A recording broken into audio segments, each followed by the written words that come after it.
Howdy, AP PreCal. It is Miss Kosh again.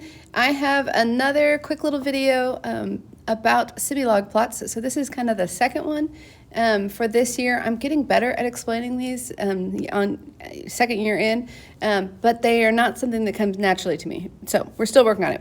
Okay, so here we go. I have three different graphs. I have an exponential, I have a linear, and I have a logarithmic graph that I'm about to turn on. You'll notice, here's just the home screen. I'm back in, if you watched my last video, I had been in semi-log plot where I had turned this into the logarithmic scale. You'll notice it's kind of cool here. It doesn't ever give you zero.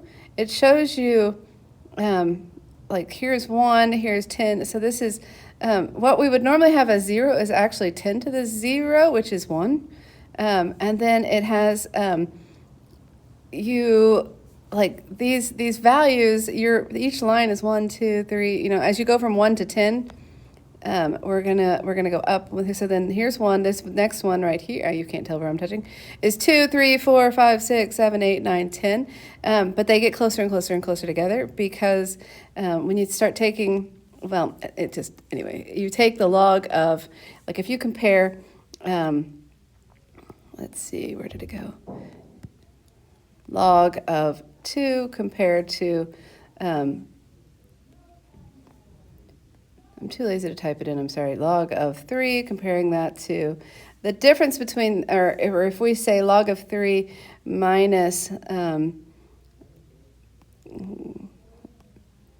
log of, 2, I didn't know I was going to go in this direction. And then if I compare that to, where's my log? There it is, log of 9 minus, 3 and 2 are 1 apart, so 9 and 8 are 1 apart, log of 8. You'll notice that log of, the difference between, as I move from log of 2 to log of 3, it requires a larger amount to get there than it does when I go from log of 8 to log of 9. Do you see the differences there?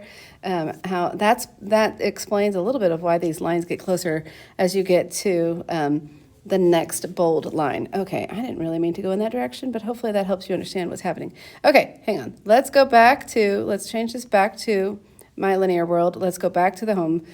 So here we are. Hopefully you know that this is going to look like an exponential graph.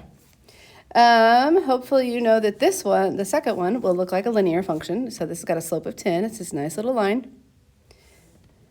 And hopefully you know what a log function looks like. It looks like something like this. Well, so now we want to see what would these different curves look like if I am, actually, let's come here. We're going to come back to a semi-log plot. Okay, so if I turn on the exponential graph, it is now linear. And so that's the whole idea. What we're doing there is how do I describe this to you? The shape of it, when I take the log of each y value, I end up getting, so 10 to the second power, so when I plug in 2, I get 100. Log of 100 is 2, and so that shows me it makes it become, it makes it look linear when I graph it here. I'm still struggling with this, you guys. I'm doing the best I can. But, okay, so now the question is, well, what happens if I take a linear function in my regular world and try and graph it on a semi-log? And it looks, it kind of looks like a log function.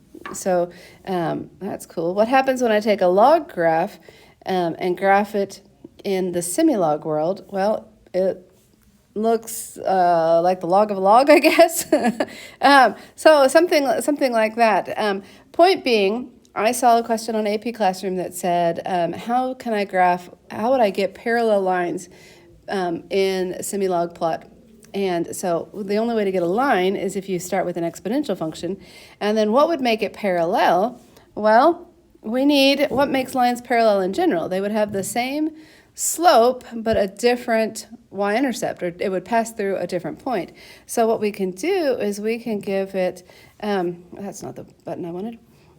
We can give it a different starting point. So we could say 5 times 10 to the x, and now we have parallel lines. It had a different initial value, but it has the same. When I take the log of Well, when I plug in 0, I have 5, which is this point. Notice if I'm counting from 1, here goes 2, 3, 4, 5. Can you see that that point right there is at 5? Whereas this one was at 0, or was at 1, I lied to you. So we have parallel lines, but when I take the log of 10 to the x, I just get x, which gives us the slope of that line. Okay, I'm going to make another video. But I did think that that was kind of cool. When you have an exponential graph and then to get another one that's parallel, you just need a new or a different initial value. Like if I say y is equal to 25 times 10 to the x, and there's another graph that's parallel to the other two.